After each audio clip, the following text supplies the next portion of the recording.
उसूलों पे जहां आंच आए वहां टकराना जरूरी है। अगर जिंदा हो तो जिंदा नजर आना जरूरी है। और इन नई उम्रों की खुद मुख्तारियों को कौन समझाए कि कहाँ चलना जरूरी है और कहाँ से बच के जाना जरूरी है। माननीय अध्यक्ष महोदय, परम सम्मानित मंच और इस सभागार में बैठे सभी युवाओं को मेरा सादर महोदय, मैं विजयदीप शासकीय नवीन विधि महाविद्यालय का प्रतिनिधित्व करते हुए अपने विषय नई शिक्षा नीति 2020 पर अपने विचारों के साथ महोदय, यह भारत ही है जिसने संपूर्ण विश्व में तक्षशिला और नालंदा जैसे विश्वविद्यालय दिए। यह भारत ही है जिसने शून्य शल्य चिकित्सा और ज्योमेट्री से संपूर्ण विश्व को अवगत कराया। और यह भारत ही है जिसने सर्वे भवन्तु सुखिनः सर्वे सन्तु निरामया वसुधैव कुटुम्बकम एवं न दैन्यम न पलायम के सिद्धांत को हमेशा सर्वोपरि समझा। लेकिन फिर अंग्रेज आए, उन्होंने हमारी शिक्षा व्यवस्था पर कुठाराघात किया। सर्वप्रथम हमारे वैदिक ग्रंथों पर प्रहार किया गया, जिसके आधार स्तंभ बने मैक्स मूलर।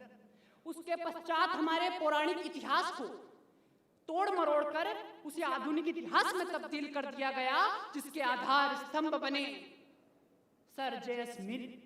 उपयुक्त दोनों परिस्थितियों को भारतीय शिक्षा व्यवस्था के साथ जोड़कर समूची युवा पीढ़ी को भारतीयता से काटने का कार्य किया गया, जिसके आधार स्तंभ बने लॉर्ड मैकॉले। और वर्तमान शिक्षा व्यवस्था लॉर्ड मैकॉले की शिक्षा प्रणाली पर आधारित है।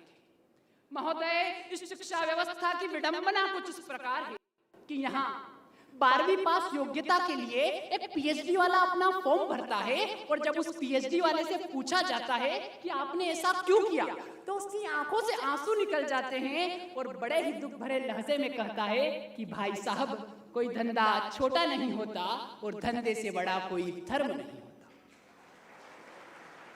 महोदय, आज देश के युवा की स्थिति कुछ इस प्रकार हो गई है कि देश का युवा यह कहने पर मजबूर हो गया है कि खड़ा हूं आज भी रोटी के 4 हर्फ लिए। सवाल इतना है कि इन किताबों ने क्या दिया मुझे, इन किताबों ने क्या दिया मुझे। महोदय, आज इस सदन का ध्यान में कुछ आंकड़ों की ओर ले जाना चाहूंगा। प्रोस्पेरिटी इंडेक्स की 2015 की रिपोर्ट के अनुसार भारत का स्थान 142 देशों की सूची में 72वें स्थान पर रहा, जो कि एक सोचने का विषय है। वहीं पीसा की एक ग्लोबल रिपोर्ट के अनुसार 93 देशों की सूची में भारत का स्थान 92वां रहा, जो कि एक सोचने का विषय है। और तो और महोदय, वर्ष 2011 की जनगणना की रिपोर्ट के अनुसार भारत में 8 करोड़ 32 लाख लोग बेरोजगार हैं, और प्रति वर्ष इस आंकड़े में 1 करोड़ 25 लाख लोग जोड़ दिए जाते हैं। यानी कि यही कारण है कि इस वर्तमान शिक्षा व्यवस्था में इतनी विडंबना है, इसलिए हमें नई शिक्षा नीति 2020 को लाना पड़ा। और यह कहना उचित और न्याय संगत होगा कि नई शिक्षा नीति 2020 से भारत पुनः आगे की ओर जाएगा। महोदय, नई शिक्षा नीति 2020 के माध्यम से प्राथमिक स्तर पर एक विद्यार्थी अपनी क्षेत्रीय भाषा में पढ़ेगा, जिससे विषय के प्रति उसकी समझ बढ़ेगी और उसको पढ़ाई के प्रति रुचि बढ़ेगी। नई शिक्षा नीति के माध्यम से विद्यार्थी के अंदर जो कि विद्यार्थी ज्ञान के प्रति सजग होगा, और साथ ही साथ नई शिक्षा नीति के माध्यम से संविधान के अनुच्छेद 21A में वर्णित शिक्षा का अधिकार मात्र और मात्र 6 से 14 साल के बच्चों को नहीं, अपितु 3 से 18 साल के बच्चों को भी होगा। महोदय, यह वही शिक्षा नीति है जहां एक विद्यार्थी अपनी रुचि के अनुसार विषयों को चुन सकता है। यह वही शिक्षा नीति है जहां जो मात्र और मात्र पाठ्यक्रम तक सीमित नहीं है, अपितु विद्यार्थी के सर्वांगीण विकास की बात करती है। और यह वही शिक्षा नीति है जो न केवल डिग्रियों की बात करती है, अपितु व्यक्तित्व विकास की बात करती है। महोदय, देश की शिक्षा व्यवस्था तब सार्थक होगी जब ये देश का विद्यार्थी संपूर्ण विश्व में अपने ज्ञान का परचम लहराएगा, ना कि पब की मादक मस्ती में मस्त होकर अपने जीवन को अंधकार में धकेलेगा। देश की शिक्षा व्यवस्था तब सार्थक होगी जब हम अपने माता पिता की सेवा करना सर्वोपरि समझेंगे, ना कि उन्हें वृद्धाश्रम पर खड़ा कर देंगे। देश की शिक्षा व्यवस्था तब सार्थक होगी जब देश के विद्यार्थियों के हाथों में कारखानों की मशीनें एवं होटलों के जूठे बर्तन की जगह ज्ञान का दीपित प्रकाश होगा।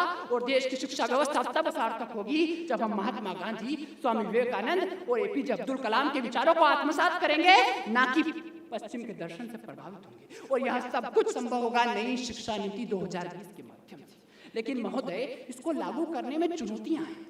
चुनौतियां कुछ इस प्रकार है कि चुनौतियों को सामना हम सबको साथ आना पड़ेगा और हम सबको धरातल पर कार्य करना पड़ेगा और हम सबको इस भावना के साथ कार्य करना पड़ेगा कि अयम निज परोवेति गणना लघु चेतसाम उदार चरिता नाम तू वसुधैव कुटुंबकम।